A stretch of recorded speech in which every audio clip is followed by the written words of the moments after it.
Okay. Want to welcome everyone who is joining us live in this special edition of our Halftime Chat R&B Podcast, a live version. I've got Akenji, um, actor, writer, producer, and dedicated and the Jackson fan. We are going to be discussing the Triumph album and and especially as we count down towards the release of the Michael autobiography. But I'll start off by saying hello, AK. What have you been up to, and how have you been? Good, thank you. Just working quietly working, and that's all I'll say. It sounds cryptic, but it's just how I get down, man. Just working. Happy to be working and doing stuff, but well, Okay. thankfully, in a time where the world is a bit mad, it's good to be doing stuff, man. How are you doing? Yes, doing well, doing well. And are you in London? Are you still in Los Angeles? I'm still in Los Angeles, yeah. Okay. Yeah, I've just had lunch, so I'm just trying to make sure there's no food around my mouth. You know? Okay. There's no hair and makeup Yeah. with halftime chat. Yeah, you had lunch with okay, they took you to lunch, the very Hollywood thing, right? No. Just took myself to I'm working from a Oh, Hollywood lot. studio. Okay. Yeah, from a lot. But there's a nice canteen here, so I can't Okay. complain. Okay. Hey Ezekiel, how you doing? Well, we can go straight into this. Sure. What is your memories of the Triumph album? So I'm going to be really honest about this, and I thought about this as we were gearing up, because I remember you were like, "Oh, let's do the Triumph album." Triumph doesn't mean the same thing to me as like Destiny does. Wow. Yeah, it doesn't, because I got the album later. Like I had some of the singles as a kid. I had Can You Feel It? I mean, you have it on like greatest hits collections type of thing, but the actual body of work I got much later. I actually had the Jacksons live album before I had the Triumph album. So their live album actually covers a lot of the songs on this. I It's sort of sacrilegious because we're covering it.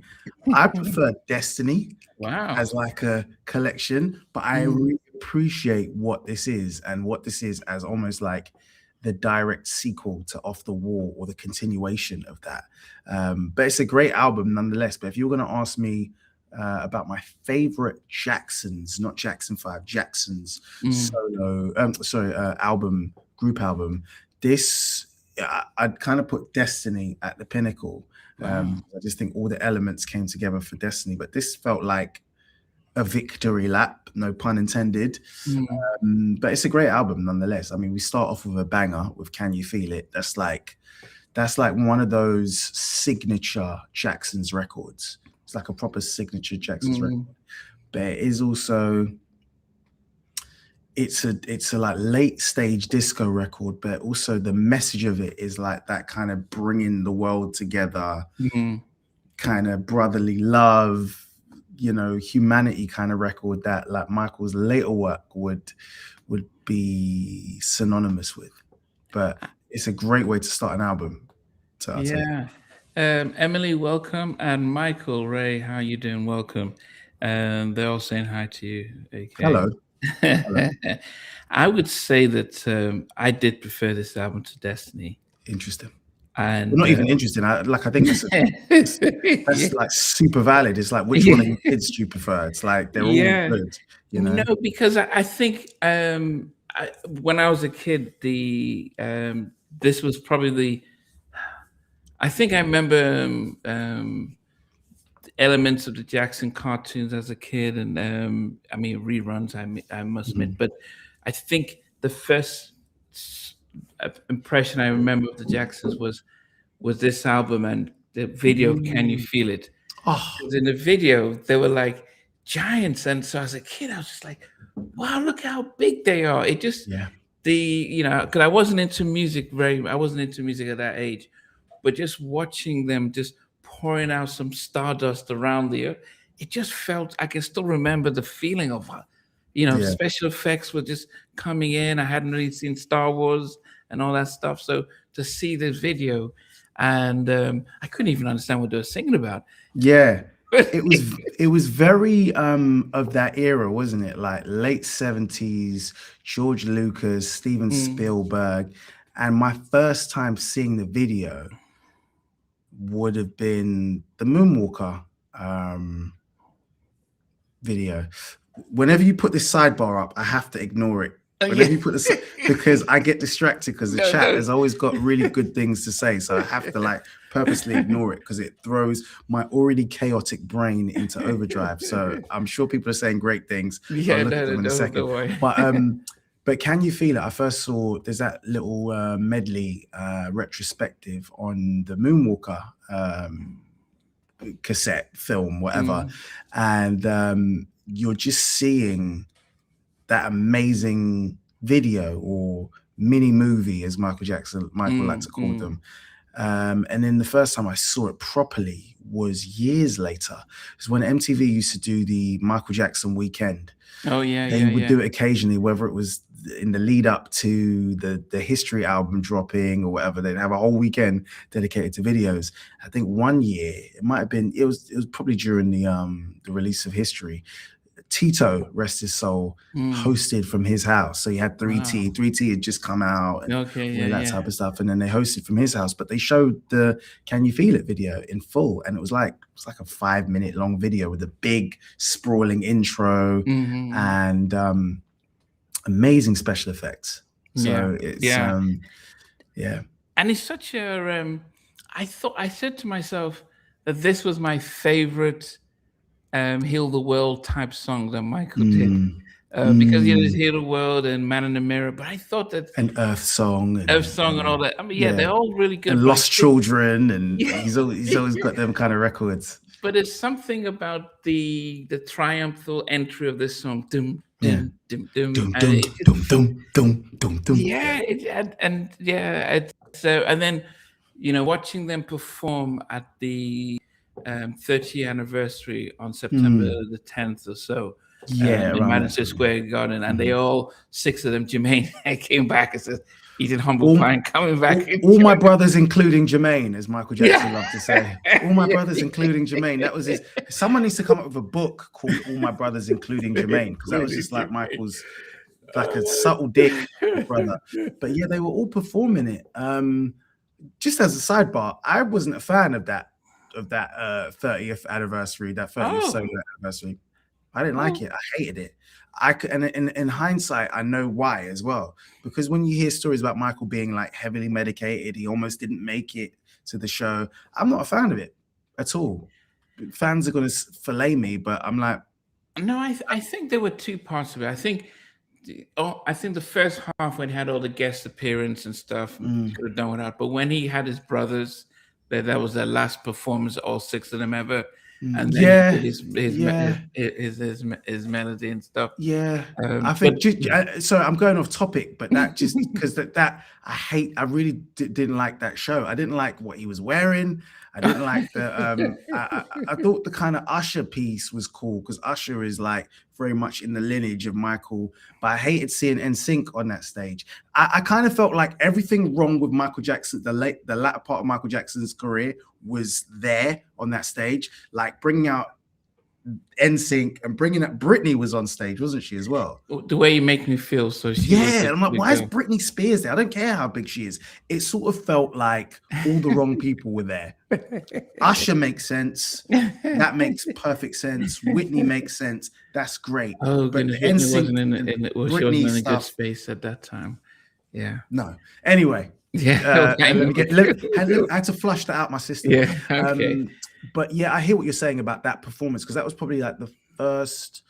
That would have been the last time that they all performed together. Yeah, and there's six of Yeah, them. Yeah, yeah, yeah, it yeah. was six of them. I mean, but so yes, definitely. Can you feel it was definitely, and Blackstreet covered it in their Family album, but it was definitely such a triumphant They stuff. did, and Charlie Baltimore covered it, and I think Ah, Teddy produced that. Charlie Baltimore, who was okay.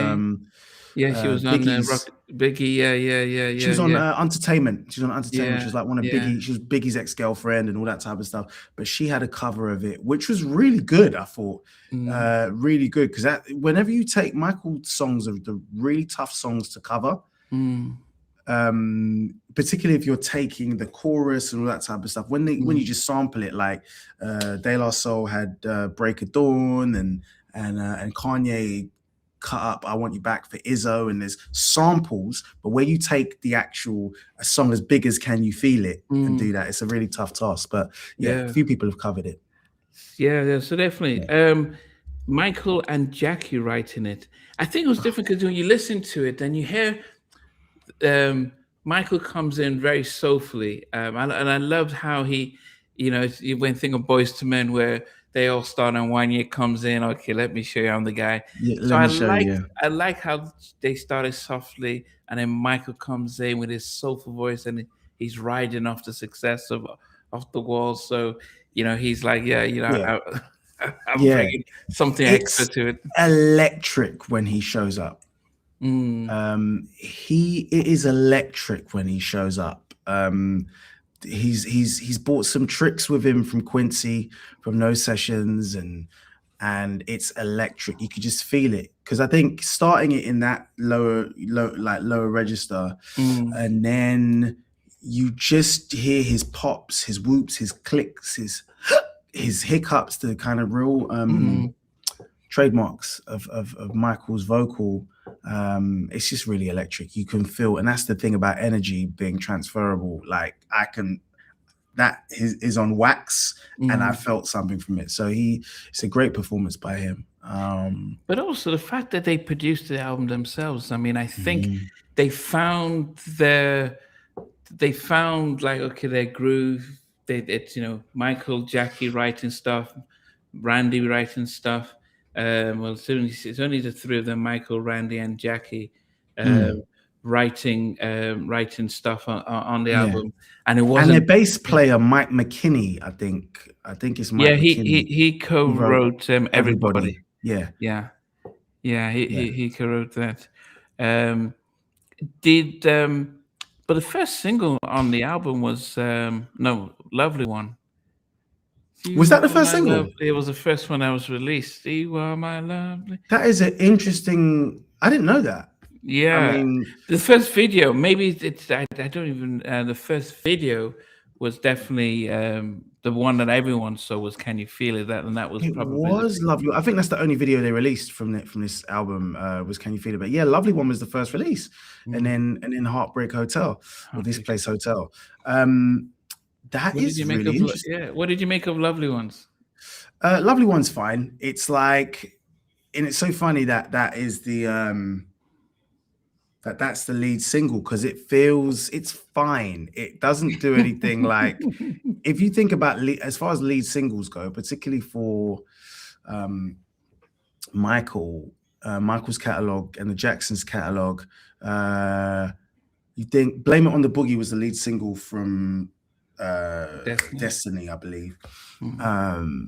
Yeah, it's really interesting choice. It sort of fits in the kind of thing of it's not as middle of the road as The Girl Is Mine, in terms of the Thriller release. Oh, the But filler first, yeah. yeah, The Girl Is Mine was a real left hook, like non sequitur kind of thing to kind of drop for Thriller. But Lovely One's fine. It's a cool danceable groove and all I that, wonder but if it didn't. they were trying to piggyback off of Thriller. um, Oh, so Off the Wall. off the wall, so Yeah, coming with that kind of a vibe from yeah. that. And it's a great kind of dance record, and it's cool. Great string section as well. Mm, Sorry, great horn section rather. I mm, really love the horns and the arrangement. It's cool, but it's never been one of those that has like hit me in my chest and yeah, made me yeah, go. yeah. It's totally fine. It's one of those that if it's on in the background, it's inoffensive. It's like cool, it's jamming. Ineffective. Yeah, Yeah. ineffective. But But the what I thing, love as go well. ahead. Uh-huh. Sorry, go ahead. Go ahead. No, yeah, no. I was just saying that this wasn't the era of Michael had those big singles like Thriller, like Mm, Bad, and mm, you know, this was, they felt like just release stuff on the radio. Let's try and sound something like similar to what Michael's doing. Because Yeah. definitely, if you were, most people would assume that Can You Feel It would have been the first The single, first single, big exactly. video, like all six brothers, all, Yeah. all the brothers in there. That would Yeah. have been the biggest track. But I just think they just were doing longevity. They were thinking, let's take our time with this. Let's not rush it. Yeah, and because albums had like a long tail, as it were, you would release. This is a 9-song album, so you you kind of want to get people with the singles in the hope that they'll buy the album as well. So you're right. You don't want to start with your heavy hitters. You kind of rock them to sleep, so to speak. You kind of bring them in gently, Yeah. gently, gently. And it's quite interesting. I mean, this is a totally fine lead single, considering you could get away with it, in that time, knowing that we're going to release 4 or 5 singles. The fact that Can You Feel It is the only one with a music video kind of makes sense, because I kind of can't see, apart from This Place Hotel, I don't think of the other songs in the same cinematic tradition as either Thriller, Bad, or even Rock With You or Don't Stop Till You Get Enough. I can't imagine the video treatment for those songs. The only songs I can imagine video treatments for are This Place Hotel, Can You Feel It, Time Waits for No One, which kind of you do a kind of She's Out of My Life kind of thing with that, I don't, my brain doesn't go to video treatments, and maybe everybody would get a video, but I think what I've just noticed is that Mhm. Lovely Ones came out I mean, the album itself came out at September of 1980. So Lovely Ones probably came out around the summer of 1980. Exactly, to warm them up. She's Out of To My warm them up. Life was released April of 1980. Yeah. Girlfriend was released July of 1980. Yeah. So I'm thinking that there was, and they're both on Sony, and I'm Yeah. thinking that Mike's saying, "Look, guys, I'm doing this album, but Yeah. you can't then diminish, impact on what's going on with Yeah. Off the Wall by Yeah. releasing videos that would then start confusing." Yeah. So Yeah, probably. I mean, look, he only did 3 videos for Off the Wall anyway, and I think it was 4 top 10 singles from that. So it was Don't Stop Till You Get Enough, Rock With You, Working Day and Night. She's and out of my life. Was She's Out of My Life, was that released as a single as well? Yeah. Yeah. Okay. Well, they had the video. Yeah. Oh yeah, but in terms of the singles that were released, I think it was 4 of them that came out from Off the Wall. So no, in the singles they have even Girlfriend. Yeah, Girlfriend came out, but Girlfriend wasn't part of that. It was only. Yeah, I also don't think that hit top 10, did it? No. But with that said, you're probably right. There was probably a conversation between the brothers, like, yo, let's have a plan for what's coming out first. Yeah. Okay. I mean, if we go track by track, then Your Ways. Do you remember that then? And yeah, Jackie. Jackie wrote that one by himself, and it feels like something that he would have and could have sung, because it's like Michael's in that kind of falsetto range, which Jackie out of the Jacksons, that was his stock in trade. Well, when he was younger, he would always sing the kind of falsetto higher parts. If Michael wasn't singing, if it wasn't a lead sung by Michael, Jackie would sing those higher parts. Like if you think about Mama's Pearl, that's a great example of Jackie's falsetto. But yeah, it feels like it's no surprise that Jackie wrote that, because it feels like suited for his voice more than Michael's. Yeah, but that was cool. And I think that's the one thing I liked about this album was the fact that they were getting the opportunity to shine, and it wasn't okay, Michael, you've just sold 10 million Go ahead and tell us what you need to be done. It Yeah, was like pretty much everyone getting involved. it was a group effort. It was a real group effort. Everyone's singing. I think I can't. There's a song later down the line like Marlon gets a lead vocal. You know, Marlon gets the rock on lead vocal, and it's fine. It's totally fine. You know, and it isn't just like off the wall part two.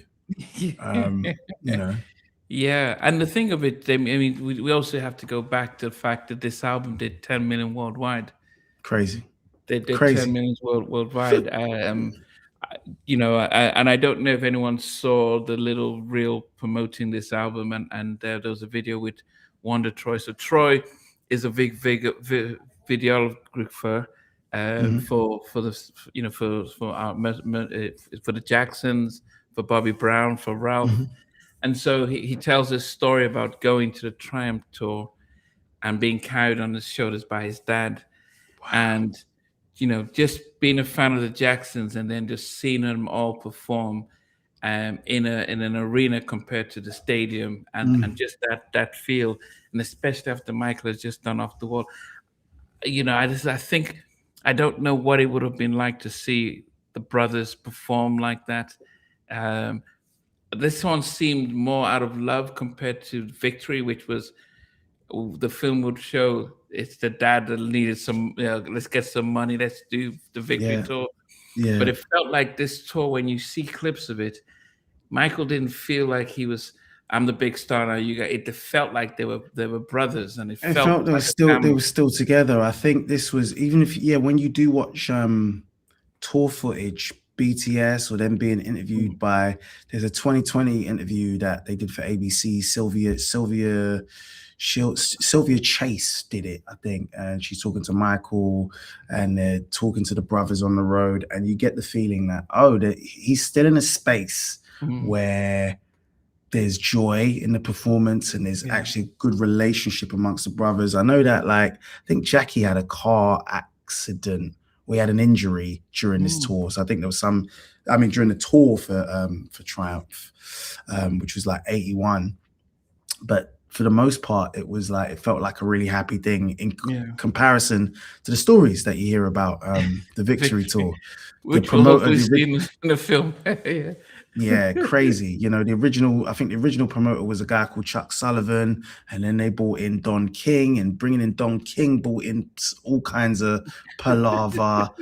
And I think at that point he was just done because it was on the Victory tour that he announced. I think it was in Dallas, and he was like, "Yeah, this is our final show. This is our curtain call." And he Well, never told the brothers. He'd never well, told them. he just released the biggest album in the world, I and know. yet he's been forced to tour with his brothers. Yeah, to You keep know, them afloat, because they've been, and this is respect to all of them, big respect to Jackson Brothers, but this is just facts. Like they weren't without Michael and without the group, they weren't able to earn the same. So, you know, fans have always done this hypotheses of what it would have been like if Michael had just toured by himself during for Thriller, if he'd just done a tour by himself. And what that could have been like. But then we probably wouldn't have gotten the bad tour. We probably wouldn't have I even think got the bad. bad, yeah, and the fact that the bad tour was at the time the biggest tour ever. Taylor Swift and Beyonce have just recently come up to that level, but Mm, this is quite different now because tours and the money they make, they're charging a lot more. But to sell out Wembley for 8, 7 nights, crazy. was unheard of, and he probably could have kept doing it if he didn't have the rest of the world. Um, but Yeah. but there's something about doing the Triumph Tour and the Victory Tour that takes away Mm, pressure. It takes away that pressure because yeah. it just allows him to shine in parts as well. Mm. Um, going back to the album. So I know we just spoke about um, Your Ways. What Your about Ways. Everybody? It's my favorite song on the album. It's Oh, my wow. favorite song on the album. It reminds me so much of Get on the Floor, but not for obvious reasons. I think it's the slap bass. Sorry, I've just seen something what Roberta Lane has said, and yes, that is true. If you read Michael Jackson, The Magic and the Madness, Randy Taraborelli talks about this. So this thing is true, and about, you know, and it's in relation to Jackie's car accident and all that type of stuff. Anyway, I digress. I just wanted to highlight that. But Everybody is my favorite song off the album. It's got the same kind of sonic fingerprints as Get on the Floor, the slap bass. Like, it just, I think it's the most fun vocal that Michael's doing. The most fun vocal. Yeah, it's the most fun vocal, and I just love it. And I think that bass is Mike McKinney, because he was their bass player that came on. I think he was like Stevie Wonder's bass, or he was on tour with Stevie Wonder, and then he auditioned for Michael and Marlon. And then I think they wrote, you know, they started working on songs during the Destiny tour, and then they wrote this together. But Everybody's my favorite song. It's joyful. The vocals are great. The arrangement's great. And it's just funky as hell. Really love it. So I listened to Everybody and I said, this is what Justin Timberlake did in 2001, 2003, that with the Neptunes. And even when he did the Trolls movie, I'm like, so when the Neptunes are bringing, Pharrell were bringing Michael these songs from Justin Timberlake, and he says, I did this back on the Tramp album. I don't need to sing the same songs. Yeah. But because you listen to it and he said, this is what they, you know, they reinvented 2000, 2003. And yes, it was nice. It cooled that this time. But Michael said, I've already done this and I didn't really want to go back. Although he made a mistake, I think he should have gone back. He should have gone back. He should have gone back, because with all respect to Justin didn't deserve them. Either you give it to Michael or you give it to Usher. Like, you give it to someone who is going to stay within the within the DNA of that. Because if you see when Justin went and did country and western, he's just gone back to country and western and stuff. He was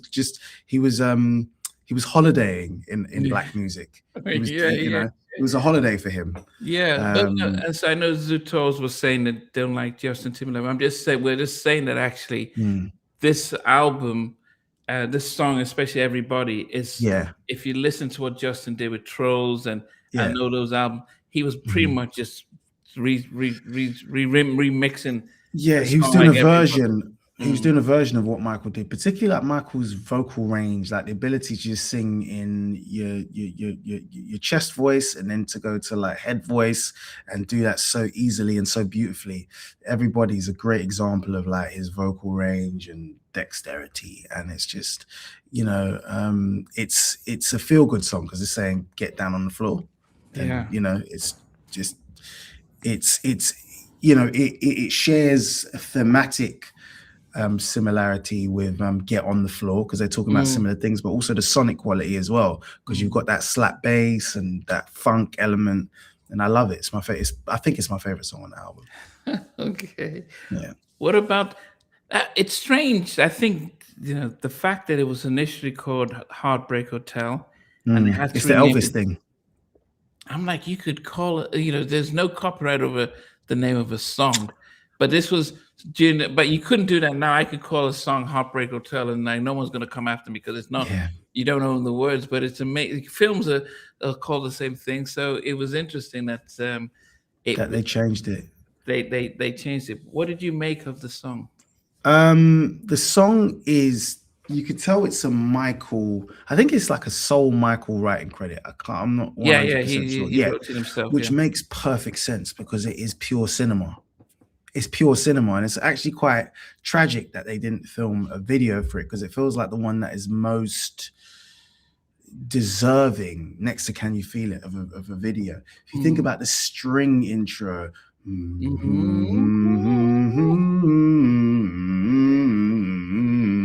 da da da da, bam bam. Did it remind you of Thriller a little bit? it's very thrillerish, and then Yeah. you've got Latoya doing the scream. Latoya's doing that scream.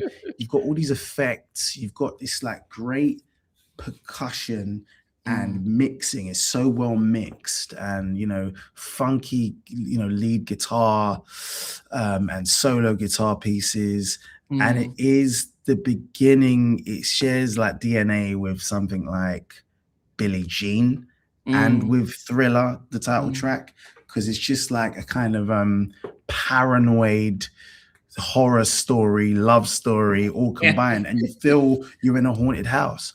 I think, particularly at that time, naming a song the same as a classic song like Heartbreak Hotel, we think, in modern times, we don't view Elvis as, no disrespect to him, we don't look at him like the king in that way. He Yeah. feels like a part of Americana, and he feels like something. He feels like a cutout at like an American diner versus Yeah. Yeah. someone who was this huge figure. But mind you, he's just died. Elvis died in 77. So he still looms large over Yeah. American Yeah. So it pop makes culture. sense. Yeah. Yeah. So they probably also didn't want to get sued, but calling it This Place Hotel, we know what it's called. Yeah. We know it's the only Heartbreak Hotel that I acknowledge. Yeah. I would say that this is my all-time favorite Jackson song. Mm. I first Oh, heard you said that. You said that last time, didn't you? I Yeah. first heard this from, I'm a massive Heavy D and the Boys fan. So Yeah. this is Heavy D and the Boys had a song called Peaceful Journey, and they Mm. sample this. So I heard Mm. the Heavy D and the Boys version first, and I've always Mm. loved it. Dun, dun, dun, dun, you're on my mind, and I wish you a Mm. peaceful journey. Brothers, I Mm. hope you. So that was my favorite album. So Mm. I've always loved the song. So when I then heard the original version, I'm like floored, and just the story, the whole thing. And when I see the performance, it just engulfs me. It just engulfs me about the whole thing, and I'm like, man, what they could have done. And as I said, it was difficult to release this album Mm. in between Thriller. Thriller came out in '82. 82. Off the Wall came out in '79. 79. This came out in '80. So just imagine how much work Michael is doing, recording songs, performing, going on tour, doing a live Yeah. album, and Yeah. Yeah. just how packed it. One of the people want to know why he's the greatest of all times is because he was just working non-stop each year, recording Yeah. massive albums and stuff. So Yeah. yeah, Yeah. this is I'm listening to. I'm thinking this is Thriller, but who was it? Someone just said that Rod Temperton said the Heartbreak Hotel was his inspiration for writing Thriller. Yeah. Which definitely can and watching them perform. When he does, if you watch the concert video, and he does the stuff that he does in that sort of when he does this almost like Indian That dance. that kick step, that Yeah, dance, he does it in the Black or White video. black and He white. does it in all those. It's and do you know who did a really great modern Thingy version was- of it that no one remembers? Labyrinth. In Labyrinth's first video for Let the Sun Shine. Watch that. Labyrinth does the same move. He does the same dance expertly. Okay. But yeah, when you watch, you're right. When you watch live performances, particularly from the Bad video, the Bad tour rather, he does this song and he does that dance. Yeah, That Man in the kinda, Mirror. I think it's almost like there's just so much soul in him. He just needs to just Get it out. He just needs Yeah, to kick it out and stuff. yeah. Yeah. So I mean, I could talk about that song for a long time and stuff. Time Waits for No One. Really beautiful song, and the only Randy kind and, of and Jackie wrote it. No Mike. yeah, it feels. I always put it in. It's not got the same scope as She's Out of My Life, like in terms of they don't do the exact same thing, but to just start lonely in my darkened room, sad and weary, persevering for love.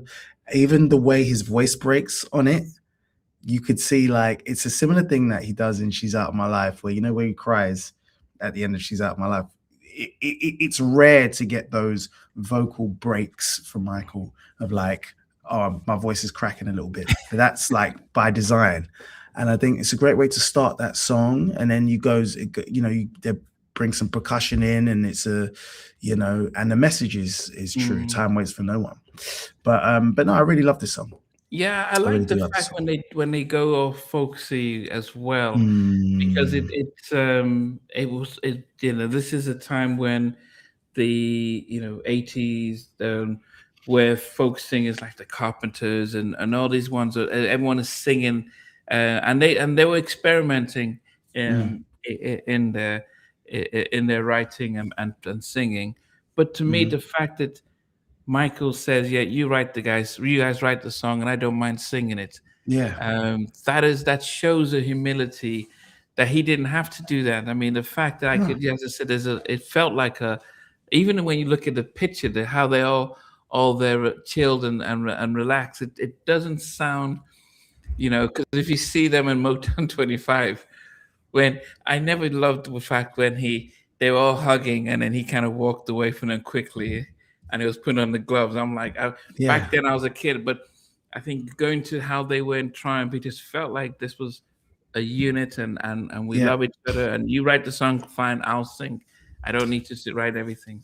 I think it's also by design. If you think about the cover and the covers with when they were on Epic, CBS/Sony, Michael's not the centerpiece of the Mm, photos. mm. Like in this one, you've got Randy is front, like center. Like obviously as fans, you're like, it's the Michael show. But I think there was a concerted effort to democratize the focus and like to spread it amongst the brothers as best they could. Like you knew you were coming for Michael, but like there was a not placing him front and center was Mm. kind of by design. Yeah, but it also takes away pressure. I think if he doesn't, I think if he doesn't do Triumph, I don't think he can do Thriller. Won't be what it was. Agreed. I Agreed. think coming off the wall, doing 10 million, and that being a massive hit, one of the biggest R&B artist song album Mm, at the time, going back into do, and I think this is where people fall short when they come out with a massive album and yeah. they try and go straight and max and do the sequel, and it doesn't Yeah. come up. He does Triumph. There's no pressure. It's a family stuff, and then he's saving some of his learning stuff on the road, and then Mm. he takes a different energy into Thriller.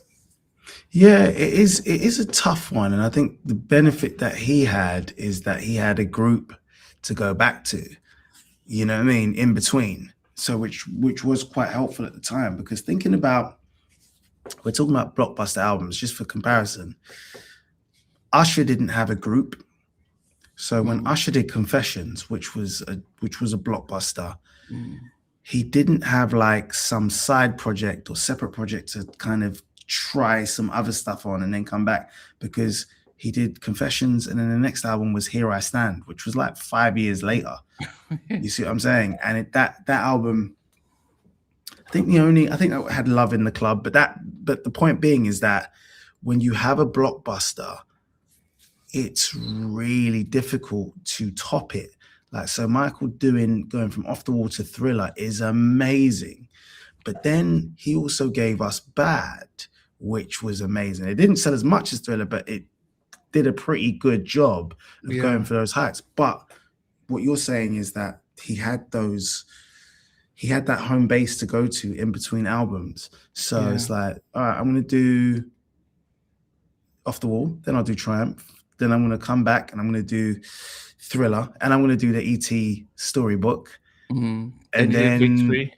yeah, then do Victory, and then okay, that went how it went, and then I'm gonna do the Captain EO soundtrack. I'm gonna do We Are the World, and then I'm gonna do Bad, Mm. and just having those projects in between was probably quite helpful. Yeah, no, Mm, definitely, and I think it could have been, yeah, but I think his stardom was so big that the ability to go back to the brothers, mm, especially with I think that toxicity probably meant that he wanted to escape the brothers and the family because he felt like they were holding him back. So I think if his dad was different, I mean, dad had to be what he is to get them the opportunity. Exactly. But when Michael's the biggest selling person, you have to adapt to that. And if he had done so, it would have been, I think he could have been different for the brothers and the family. It could have been, but I also think like that 80s fame and getting to that point is kind of like, and also the other interpersonal stuff that was going on, like the brothers are having affairs and there's all kinds of other drama. There's a lady called Gina Sprague or Spragg, however you say her name, and there's these allegations. She was an assistant of Joe, and it's alleged that that Randy and Janet and Miss Jackson went and had a polite a difficult conversation with this woman. So there's all these things, and then you get to Catherine's, I think it's her 50th birthday in 84, where Michael's in that silver suit and he's singing For the Good Times, the Al Green song. And there's so much going on in the background of that. That is, I think, just before the Victory Tour. And by that point, by 84, it's like, let me do this tour and get the hell out of here. Yeah. Because it's too much. I can't be around these people. I love them, but it's just too much. Yeah. But we've discussed this before. Ultimately, had Michael had some of his family around and still had them in the fold, he might still be here with us, or having people who could tell him, yo, you're doing wrong. You're doing wrong. You're doing wrong. If he had those people around him to tell him that, he might have been here, still. Yeah. It's hard when you are, even now, he died in 2009. Mm-hmm. My oldest was not born when he died, but my youngest knows him, who was born in 2016. I don't know if there is, I mean, we're not talking religious figures, but any musician or stuff. My kids don't know Elvis. They don't know the Beatles. None of that matters. But to have somebody like that. So I wonder, it's hard to imagine when you're so big, and you've been in front of the camera since you was like 5 or 6 years old. How does somebody talk to you and tell you anything? Because you've been you've been singing and wowing people since you were, primary school. And you've then sold the most albums and all that stuff. You own half of Sony Music Publishing. You own the Beatles catalog. How can people talk to you and tell you stuff, and you're humble enough to listen and stuff? So it's tricky, and hindsight is 2020, isn't it? But I've been talking about presidents a lot recently for obvious reasons.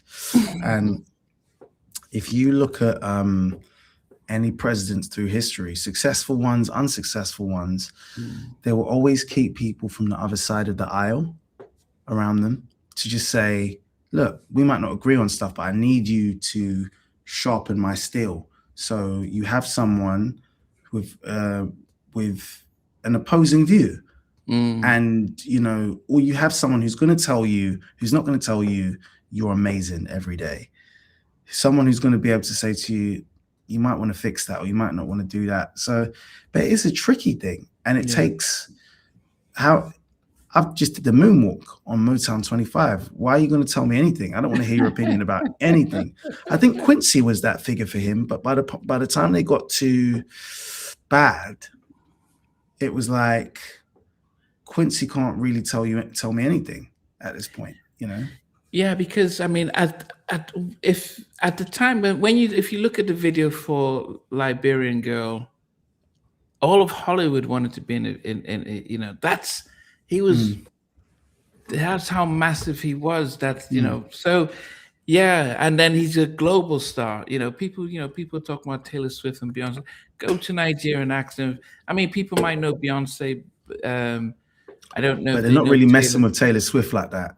Yeah, but I they're do. not Yeah, crossing color lines. That's the thing about Michael. Like Taylor Swift yeah, is big in one part of, she yeah. has her You're. audience. Yeah, it's got the. Yeah, yeah, She has an audience, and I'd say like it's mostly white, and that's yeah, great, brilliant. But Michael was both sides. That was his power. yeah, He was United Colors of Benetton. yeah. It was everyone was messing with Michael. Yeah, Um, I mean, he went to, he did this massive Bucharest and is it Bucharest? He did a massive mhm. open air, 100,000 people showing up. I mean, that kind of stuff. Beyonce is not going to go to Bucharest and sell out a Yeah, field and stuff like that. So yeah, that that was. I mean, and I don't this, want the beehive coming for me, no, but no, no, no. It's but just yeah, but I their hear you. Yeah, levels, their levels. yeah, And this is before social media and all that stuff. So it's all of just the that. fact that it's hard for us to put it into context. Mm. Walk Right Now. Walk right now, fine. Like kind of reminds me of Lovely One. Like these songs, and what's great about them is it's credit to putting an album together. They all feel like they are part of the same album. They all feel like it doesn't feel like, oh man, this should have been on something else. Whether it's the musicians that they're using or whatever, there's a continuity. So What about the little disco break in the middle? yeah. It's got that. Like the Love Boat kind of sound, like Yeah, it. it's got that. It's got that, and it's cool. But like I said, I think I'm so biased for Destiny that the sound of this album, in some ways, like I never lived with it the same way. So Okay. yeah, but yeah, that it's a cool record, but it doesn't. It has never been like, oh, let me just put this on. Let me put this one song on, just a la carte. Whereas I felt like with Destiny, I can do that with individual songs. I can be like, let me just play this, and I can enjoy in its entirety as well. But yeah, this is cool. Like Walk Right Now is cool. Okay. Ezekiel laughed when I mentioned the Love Boat. I saw. I mean, the Love Boat was massive when I was a kid. It was huge. It was huge. So it just reminded me of when you the little instrumental part.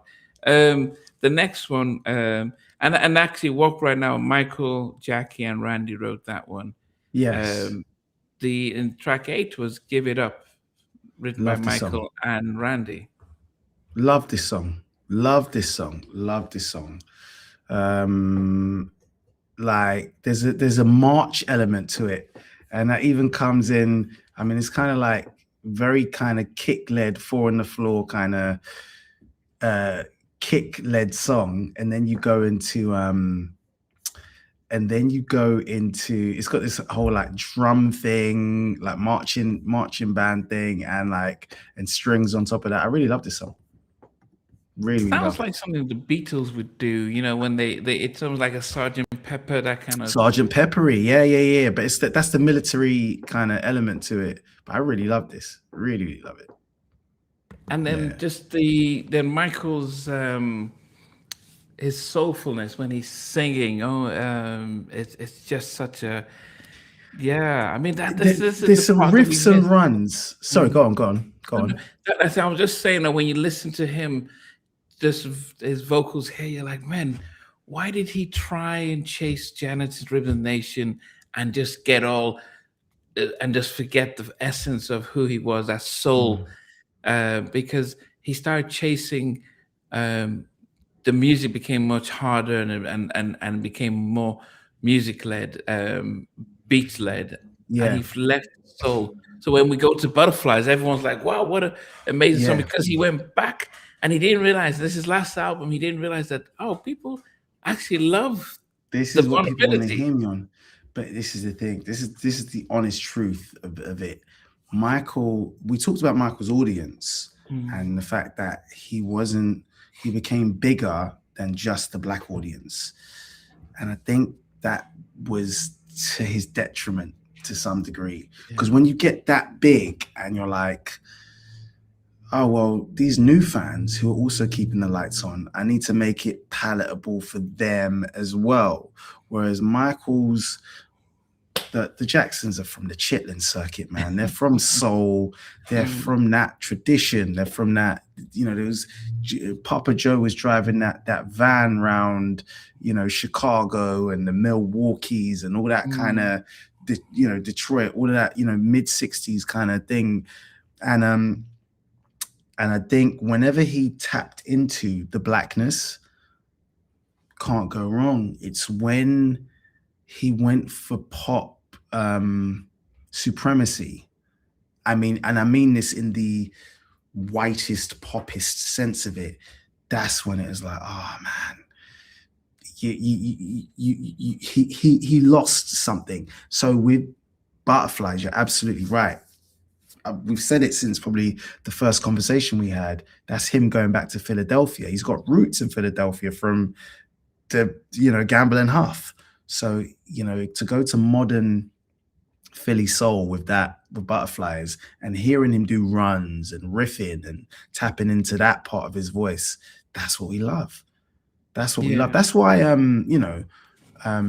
Dangerous holds a real place in the black audience's heart, because of it's a New Jack Swing record for the most part. And it's groove, but it's soulful. That's an interesting question about him chasing the Control album.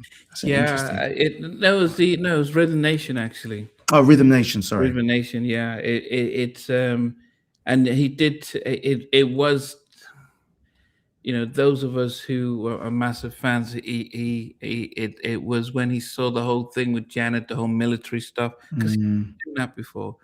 He would wear the jackets, but he didn't do the whole musically. He didn't do that. Yeah, Rhythm Nation visually was a masterpiece. I remember being in Nigeria watching the whole video of Rhythm Nation, the movie, and the whole black and white and all that stuff. And who was I talking to? Chucky Booker, who was the music director for the Rhythm Nation tour. And he says that it was actually a cultural shift when she did the tour. People were changing their lives, and they were. It was more than just the music. It was about life-changing affirmation from that. And it did feel as if Michael saw that impact and thought, okay, this was, even though the Bad Out album and tour was massive, it didn't get the recognition at the Grammys. He got robbed because they felt robbed, man. Man in America should have won. The Way You Make Me Feel. So that he got robbed in the Grammys, and he went and did We Are the World. But it was almost as if, oh, maybe this is what they want. And then and he wanted Dangerous, the beats and the sonically to be like that. And it was nice, but I think I missed the soulfulness of Thriller and Off the Wall and Triumph and Destiny, where we didn't lose the essence of this soulful man. I just want to tap into what Boulder 2009 is saying, because he says, I don't fully agree with this take. MJ was curious about sonics and deeply interested in sound design and the contrasting colors and textures. He wanted to go deeper into futuristic sounds. I think that's all good and well, but like when you're hearing stories about Rodney Jerkins saying, go out and find some sounds and bang on some trash cans. I'll be honest, I didn't care for that on the Invincible album. I just wanted good songs. I don't want to hear, like, when you hear songs like Unbreakable, which are so this is my analogy. There's probably a lot of Americans here, so they might not know this reference, but Crystal Maze. Crystal Maze, you had the different zones. You had the industrial zone, you had the future zone, you had the Aztec zone. And it's like Michael Jackson's later career is like he kept on going into the future zone and the industrial zone. It's like, yo, I just want bangers. I don't care that you've gone out and you've banged on a trash can for hours, because with Quincy, and this is the sort of discipline and that school that they're from, Quincy wouldn't talk too much about how he achieved certain sounds or the techniques. It was always about the songs first. It was always about the songs, and it was always about the songs from a structural and a technical perspective, like are you dropping things by a third to accommodate the higher range, all of that type of stuff. The music, let me sort the music out, Michael. Yeah. I'm gonna do that because that's what I do. Like I'm Quincy Jones, and like him getting into worrying about the sounds, no one by that point, no one cared. Because when you listen to a song like Unbreakable, for instance, or even Invincible, the title track, which both sound really similar. That first 3-song run on Invincible, from Yeah. Unbreakable, Heartbreaker, and Invincible, they sound like the same song. And it's like no one plays. I mean, I play them because I love Michael, but they're not like Michael staples. Yeah, and I told Rodney that in 2001 you had moved away from that. He personally had moved away from that song. Yeah. If that album had come out in 99, 98, we would have had a different appreciation for the songs. But he kept them too late, and Michael just released the album late.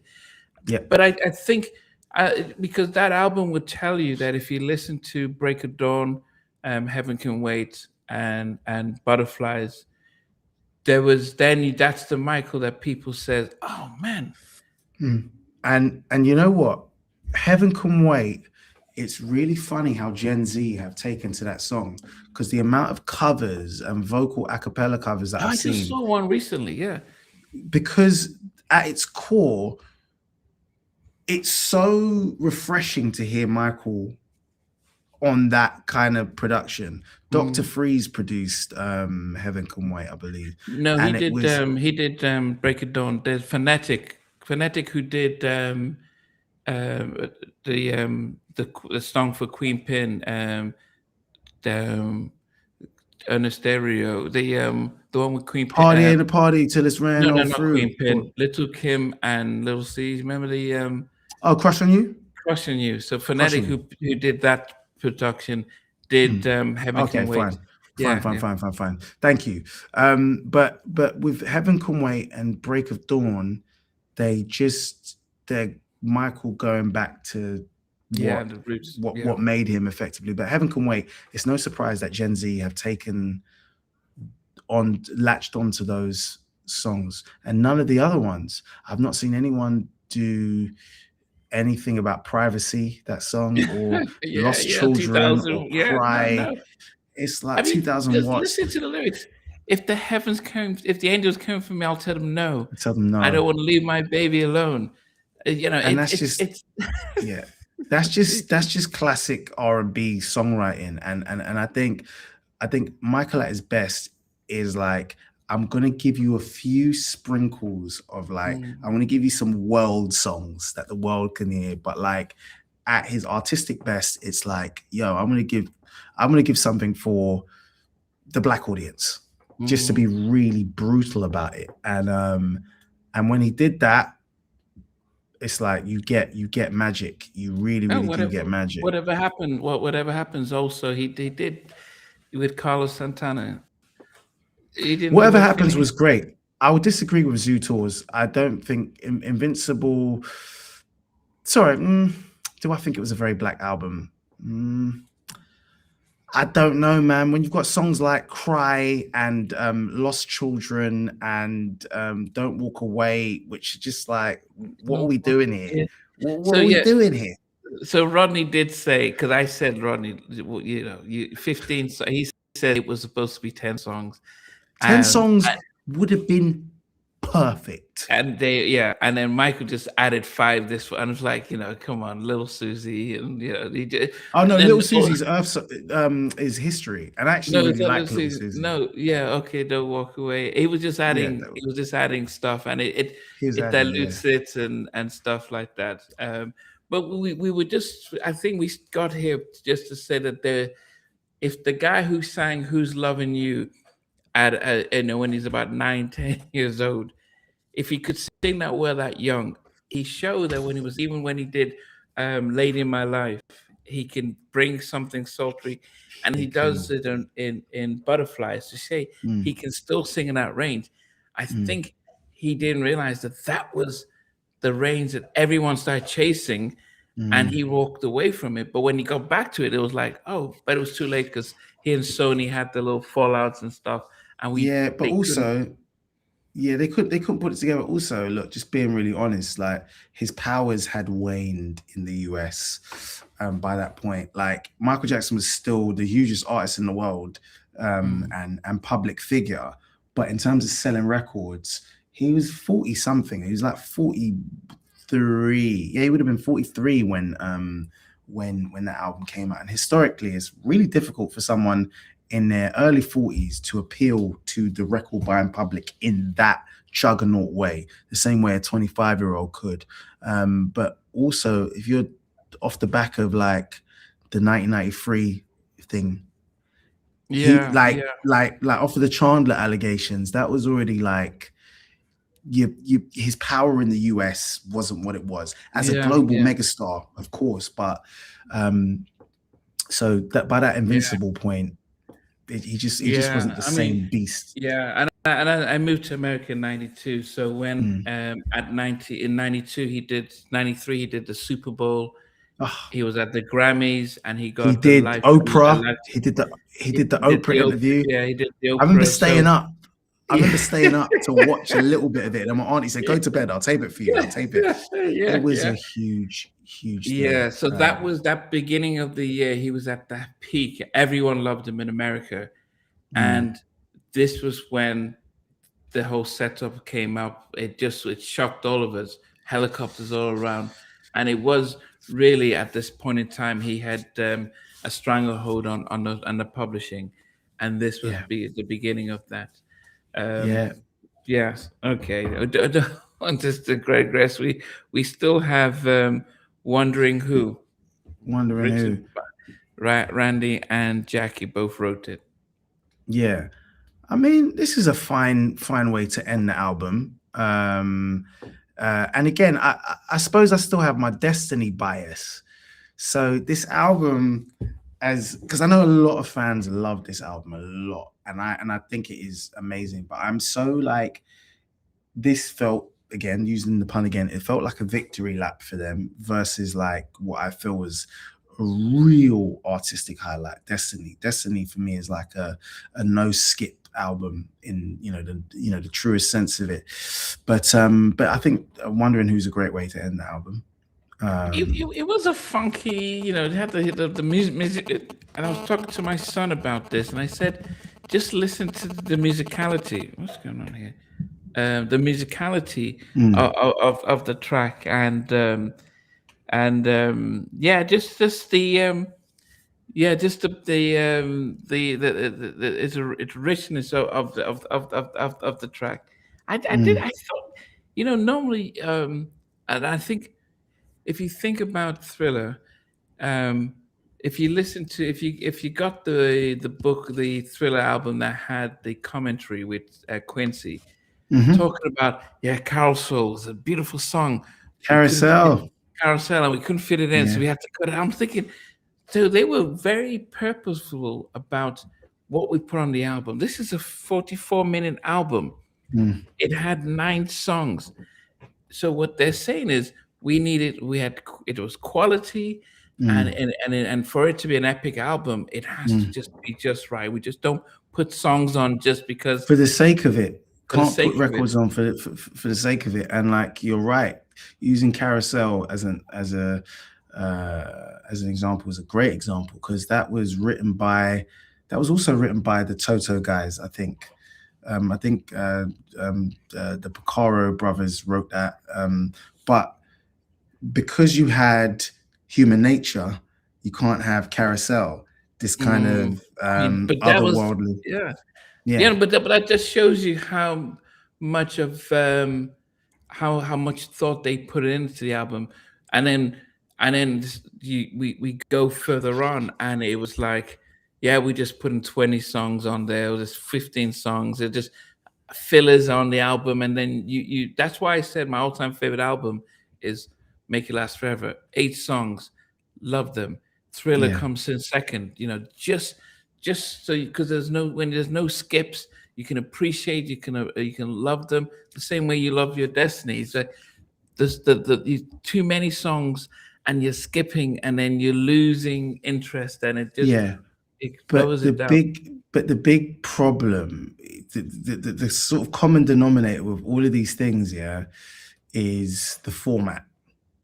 The Oh, reason yeah. why Gorilla got amazing quality control was, there's that story of the first pressing they did, and it was terrible because they put too many songs on it and the grooves were really thin. So they took off Mm. songs like Hot Street and all these other kind of like B level songs, which they just sound like um 80s songs, like Andre Simone kind of songs that anyone could have sang. But then when you get into the 90s and you're dealing with CD, CDs, yeah. let's just put 80 minutes of music because we can. Because we can. And that's the problem. If you know that each side, you can realistically have 20 minutes of good quality music, because if vinyl is the dominant form of recording, we're selling records in vinyl, and we know that vinyl, you're going to get maybe 15, 20 minutes of good quality per side by having these big grooves on the record, so everything sounds fat. Great. So we have to limit it. Instead of, like, by the time you get to CD, let's just ram everything on there. And like Yeah. half of it is filler. We're going to have Yeah. some skits. Yeah. And it's like, whereas the album as a statement declined, for some artists, the album as a statement declined, Yeah, definitely. I mean, so I know you've keep talking Destiny, Mm. but what would you, out of a 10, would you give Triumph? Oh, this is a good 8-9. It's a good 8-9, man. It's hard to go wrong. Some people will give it a 10, but for me, Destiny ranks higher because I think there was more at stake with Destiny. Like, if Destiny hadn't been a success, they might have been out of here, They might have been out of here as a group. And I think I keep on using the word victory lap. This was like, okay, cool. We know what we're doing. So it's an 8-9 for me. Yeah, I think you're right. The fact that you know y- they had to make, they didn't do well with um, The the first one, yeah, and Jackson then studio Going album, then Places. Going Yeah, Places. It yeah. was, and they had all these other sounds, and then they did Destiny mostly by themselves, Hmm. and it's let me see, certifications. Yeah, it does about 2 or 3 million worldwide, and then um there is definitely an air of confidence, because after they do Destiny, Michael does Off the Wall, that blows up, and so they Yeah, come to Triumph, which does over 10 million. It was a massive, um, big time. it was a massive sort of stuff, and then you know, and people will say, a lot of people would tell you that Triumph would be their favorite, Mm. um, definitely because of some of the songs that they remember of it. Even the live album did over 1 million, but unfortunately, um, y- y- people would always remember them for victory. Oh, sorry. I think Victory becomes, unfortunately for people, is like, oh, Victory was their last Jackson albums, and we didn't Yeah. like that, and Before but that 23, I mean, there was 2300 Jackson Street, but no one really brings that yeah, that was up. No one Jermaine came really. back and took control of that, because Yeah, Marlon left, Randy left. So it was yeah, Jermaine that came back, and yeah, he pretty much took control of that. And they had yeah, they had two Teddy songs, which was 2300 Jackson Street and yeah. She. But then they had the LA and Babyface and Nothing Compares to You, which was actually Nothing Compares to You. And I don't mean nothing. You're so bad, and I as um, nothing, and I don't mean nothing. Yeah, yeah. Nothing that compares to you. Yeah, which I And think they had no actually, Michael vocals on that. It was just only on 2300 Jackson Street. They had Michael, and I think they even had Reby on there. yeah, Reby starts it Yeah, off. yeah, Janet is on it. yeah, I think Latoya, they're all yeah, on that track.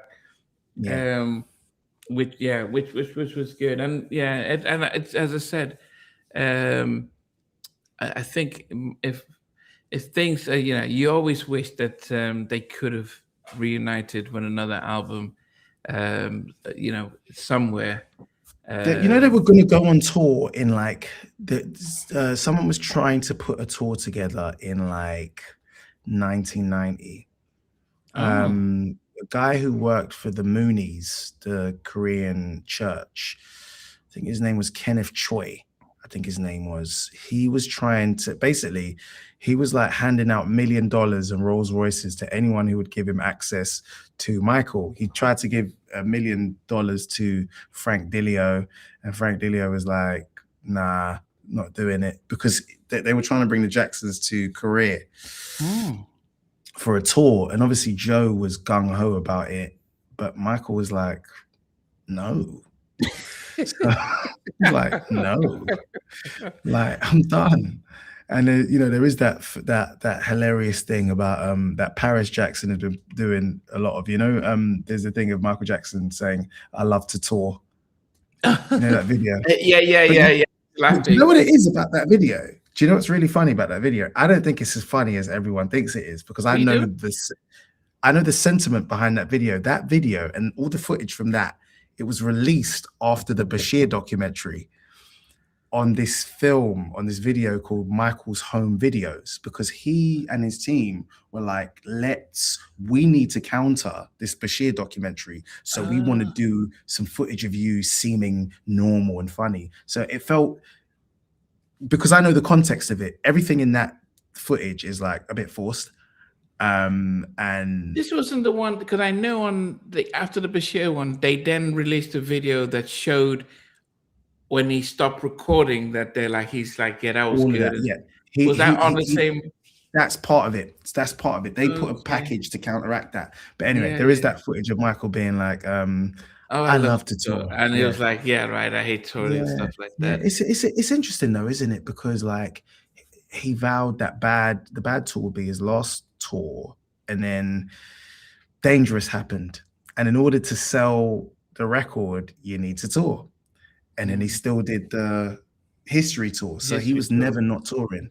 But Yeah, you the know, issue for me was the when he did the Dangerous tour, because mm, I was in the States, and because of this whole incident, he didn't bring. There was no US leg of no, the tour, no, and he never toured in the US again. never toured in And the US. the most we ever got from him was the MTV performance for the history, where he did Dangerous, 95, and yeah, yeah, he did that was the Dangerous. most, the anything he performed on the soil. Yeah, and then he Uh, did, I suppose he did an MTV Music Awards appearance in like 2001 with NSYNC, where he comes out of the Etch a Sketch. Do you remember that? Yeah, with Pop, yeah, for the song Pop. Yeah, Yeah, Dirty Pop, it's yeah, great. But I'm just saying that we never, I never, the 10 years I lived in the States, he did stop touring, and he was yeah, touring in Europe. And when I moved to the Europe, yeah, and I yeah. had tickets for the This Is It tour. Sadly, he passed and stuff. Um, so guys, I we definitely appreciate you watching and stuff, and the fact that this was definitely um, uh, um definitely people would say this was their peak. I would say that it felt the most loved. I think there Mm. was no pressure compared to Destiny, and I No, think he felt as free. And even though Michael had done his off the wall, I think in hindsight, doing this album took away the pressure to go create Thriller. I think if there's no Triumph, there's no Thriller. As agreed. is, I think he felt, he's writing here, he's sharing the spotlight, he's touring with his brothers, and Thriller became the massive hit. Whether we do have to finish off with Victory before the movie comes out. I know that might be a painful one to listen to and stuff. Oh, yeah, you might have to get AI to do that one. Yeah, Victory's a tricky one, isn't it? Yeah, but Body's a good song from Victory. I do like Body. I do like that. I do like that. Yeah, But anyway, so you're coming back to the UK shortly and stuff like that. Yeah, Um, and yes, for those who don't know me, you can see Akenji's Instagram account, pretty much his surname. So do search for him on IG. He yes, has please. he has just finished his Black Ops season two, which Yeah. is should be on BBC iPlayer, but is it out in America yet? Series two will be out soon. It's on Hulu. Series one's on Hulu, and I can confirm that because I've been looking on the Hulu app and like it is actually there. So series two's out, and yeah, watch it, man. So hopefully we can come back and do another one. And Yeah. you just you starred in a BAFTA nominated Yes, film. I was in the Ballad of Wallace Island, which came out last year, and it's done really well. So it's done really really well. So it's great to be in that project, and there's other things cooking up, and when they're ready to be served, when we're ready to play up, we'll let you know. But just keep watching this space for updates. And your music, the fact that people Yes, won't notice that you do, I do singing and have music. I producing. do have music. So if you just type my name into iTunes or Spotify, my music will come up, and I'm trying to release. I have so much music in my archives, and I'm just putting it out there, trying to die empty, as Jazzy Jeff says. Yeah. Definitely. So, so And keep watching that space. yes, and I think I didn't get to we didn't get to speak since Hmm. the Oscars. And as an Oh actor yeah, yourself, what did you yeah. make of the fact that Michael B. Jordan overtook Timothy Chalamet, who most people thought probably carried the film and should have won instead of Michael B. Jordan for Sinners? No, I thought it was exactly as it was supposed to be. I saw Marty Supreme, but I also saw Uncut Gems, and Uncut Gems. Marty Supreme was Uncut Gems in the 1950s with a less Okay. sympathetic lead character. And look, I'm sure Timothy's a nice guy, all of that good stuff. Michael B. Jordan did what he was supposed to do. Like Sinners, actually, I thought the conversation actually was between Sinners and One Battle After Another for best film of the year. I know a lot of people from my own community culture don't like One Battle After Another for various reasons, very valid reasons. But I'm a Paul Thomas Anderson fan, and Mm. I thought it was a masterful film for so many reasons. And I would, happy to have conversations with people offline about it. But Sinners is part of the Black DVD collection now. It just is. It's one of those Mm. films that is so rewatchable, and a lot of people have felt comfortable coming out of their mouths and saying like, "Oh, I don't get Sinners. I think it was overrated." That's cool. It wasn't made for you. It Mm. just wasn't made for you. So Mm. Sinners is one of those films that amongst ourselves, and when I say ourselves, I mean the black ourselves, we can watch it, and there's so many unspoken things that you just understand. And people have called it derivative of From Dusk Till Dawn and all that type of stuff. And I just think that's a very sophomoric review and evaluation of it. It's a brilliant film, and Ryan Coogler is a master filmmaker. And also think what Michael B. Jordan has to do in that film is amazing. I thought what Wumi Masaku did was brilliant. Wumi Masaku just stands out. You've got Delroy Lindo, you've got young Miles Canton or Caton, Miles Caton, Mm. Caton.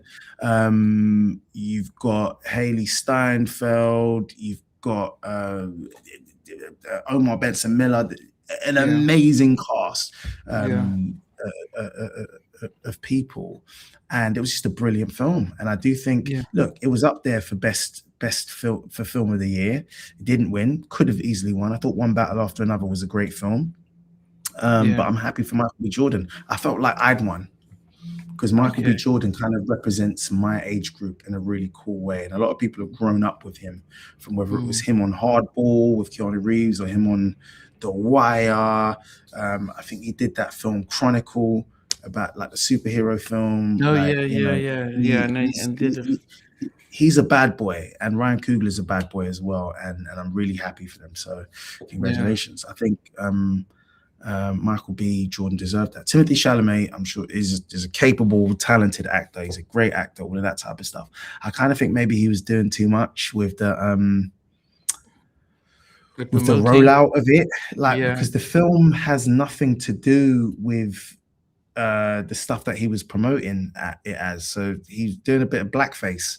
He was doing a bit of blackface with it. Like, I'm just like, why do you need to be doing rap videos? What's that got to do with Marty Supreme, a film that's set in the 50s? Like, stop playing in my face. You don't need to do blackface for me to come and watch the film. I'll watch it because I like the Safdie Brothers films. Cool.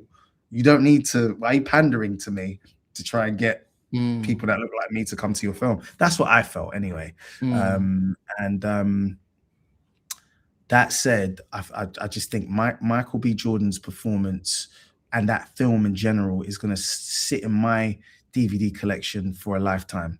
Versus, I think Marty Supreme was cool, but I might just watch it the once and keep it moving. One battle after another, I watched several times, and that's another one because I'm a big Paul Thomas Anderson fan. Like Boogie Nights, Magnolia, The Master, all of Licorice Pizza.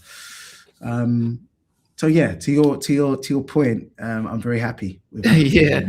And then finally, what have you made of British SNL? Amazing. I mean, what I've seen of it, really amazing, and congrats to all of them. What in the US? Are they watching it there? No, I've seen clips of it. I've seen clips of it. So, your friend's on it. Yeah, Hamid's in it. So I'm biased. Hamid's in it, and he's killing it. And also Kevin Mayolo is who I know is in it. He's a producer and director. So Kevin's working on that as well. Kevin worked with me on Famalam and other things, so he's involved. And yeah, it's like, look, we have this habit of before something comes out, particularly something as iconic and ubiquitous as SNL, the standard sentiment is to be like, oh, this isn't going to work. And I think it's great that they had the underdog status and that they defied everyone's expectations. And it's good. Sky have made a great investment. James Longman, who I know, who's producing it, he's done a great job. And big up to Hamid, man. I'm proud of him. I'm really proud. So it's good. It's good. Okay, guys. So we'll try and do something else before Michael's film comes out, April 22nd.